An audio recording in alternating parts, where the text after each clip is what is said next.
जळगावात गौरव ठोसर या तरुणासोबत 4 महिन्यांपूर्वी 10 मे 2025 ला लग्न झालेल्या मयुरी बुडकुले या विवाहितेचा संशयास्पद मृत्यू झाला आहे।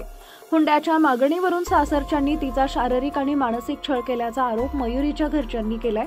मयुरीने आत्महत्या केली नसून तिचा खून करण्यात आला आहे असा गंभीर आरोप पीडित मुलीच्या कुटुंबियांनी केला आहे। याबाबत मयुरीचे वडील भगवान बुडकुले म्हणाले की 10 मे रोजी माझ्या मुलीचं लग्न गौरवशी झालं होतं।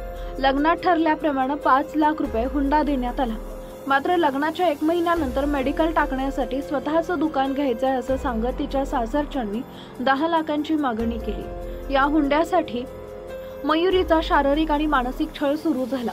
त्यामुळे कशीबशी 8 लाखांची जुळवाजुळव करून आम्ही ही रक्कम मयुरीच्या सासरच्यांना दिली। त्यानंतर उर्वरित 2 लाख काही दिवसांनी देऊ असं सांगितलं। मात्र पैशांसाठी मुलीच्या मागे तगादा सुरूच होता। घटनेच्या दिवशी दुपारी 1 ते 1:30 वाजता मयुरी सोबत बोलणं झालं होतं। त्यानंतर अचानक आम्हाला कॉल आला आणि तुमच्या मुलीनं गळफास घेऊन आत्महत्या केल्याची माहिती दिली।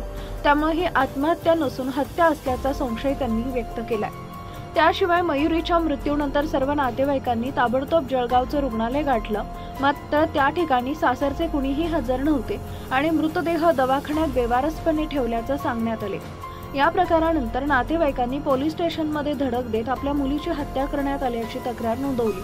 पोलिसांनी सहकार्य न करता तक्रार घेण्यास टाळाटाळ केली।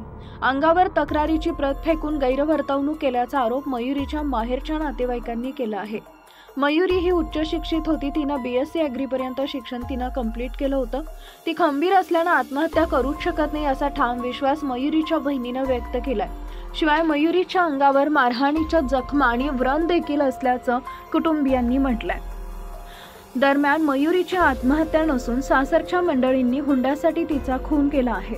आरोपीला पोलीस पाठीशी घालत असल्याचा आरोप बुलढाण्याचे आमदार संजय गायकवाड यांनी केलाय। या प्रकरणाचा तपास जळगाव पोलिसांकडून काढून SIT मार्फत करण्यात यावा अशी मागणी आमदार संजय गायकवाड यांनी केली आहे। गायकवाड या प्रकरणी मुख्यमंत्री देवेंद्र फडणवीस यांची देखील भेट घेणार आहेत।